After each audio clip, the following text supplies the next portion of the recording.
Então, vamos para a segunda parte do livro O Poder do Silêncio, na verdade, a segunda parte do segundo capítulo, que é o capítulo do eu autocentrado, que é o próprio movimento do ego, ou a mente querendo sempre se alimentar, querendo estar à frente, né, de tudo, tendo controle sobre tudo.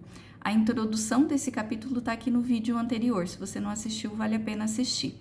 E aqui o autor traz a reflexão de que o ego, essa mente autocentrada, ela tem algumas formas preferidas de estar se alimentando. Uma delas é a reclamação e a outra é a reação. Então, reclamar e reagir são as formas preferidas da mente para fortalecer o ego.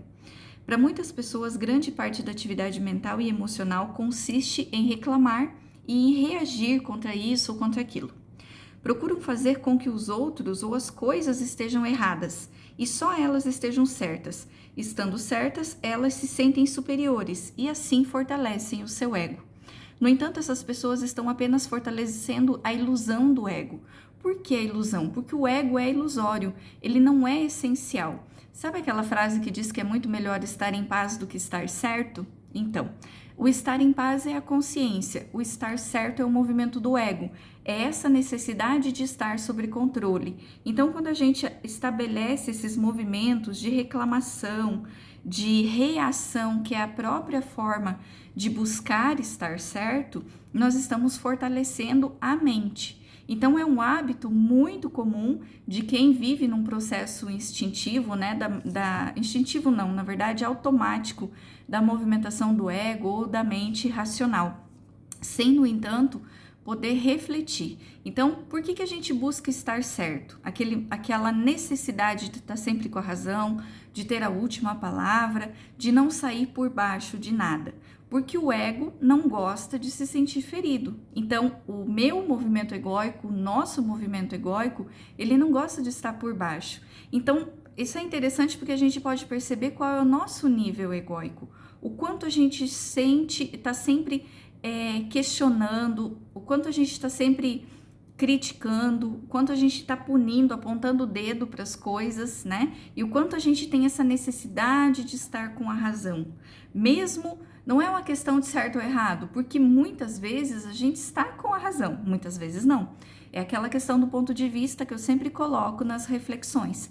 Mas, nesse contexto, não é estar ou não com a razão que é a reflexão proposta, mas sim a necessidade. É aquela intenção de estar no controle das coisas e estar por cima dos outros.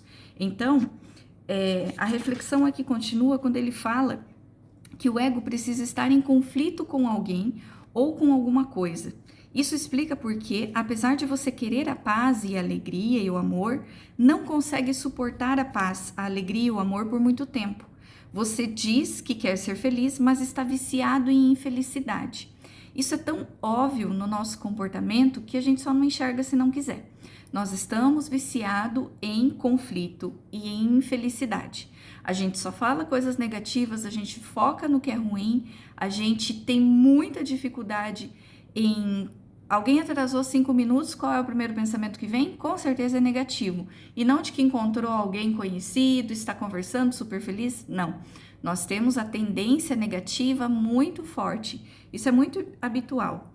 Então, a sua infelicidade não vem dos fatos da sua vida, mas do condicionamento da sua mente. Então, é a interpretação que a gente faz baseado no ego, baseado no medo, baseado no julgamento. E aí a gente vai nesse ciclo vicioso de alimentação do ego sem se dar conta. E ele traz aqui uma reflexão bastante significativa para que a gente consiga aplicar. Pare um pouco e pense. Você tem esse padrão de comportamento? Consegue reconhecer a voz em sua mente que está sempre reclamando e apontando os outros como culpados? Aquela dificuldade de você se reconhecer, de trazer para você a responsabilidade sobre o que você vê, o que você interpreta e até mesmo do que você faz? Se você percebe esse movimento, você também percebe que ao se relacionar com as pessoas, você vai perceber em si mesmo sentimentos sutis de superioridade ou de inferioridade em relação a elas. Quando isso acontece, é o ego que está se manifestando, porque ele precisa da comparação para se afirmar.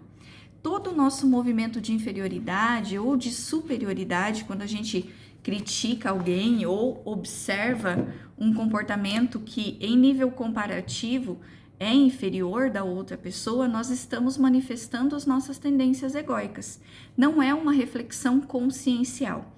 E o processo de inferioridade é a mesma coisa, é a manifestação do ego, porque a consciência ela sabe que nós somos todos iguais enquanto essência. Estamos em patamares diferentes dentro de um contexto material, mas enquanto essência não existe comparação. A comparação ela nunca vai ser justa, porque a gente sempre tem com quem se comparar mais e com quem se comparar menos.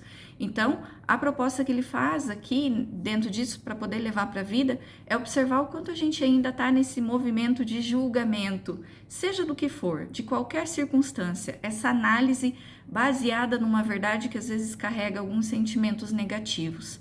Então, algo para a gente colocar na vida, para realmente colocar em prática e começar a exercitar o movimento da consciência, os paraquês e os porquês de tudo isso, né?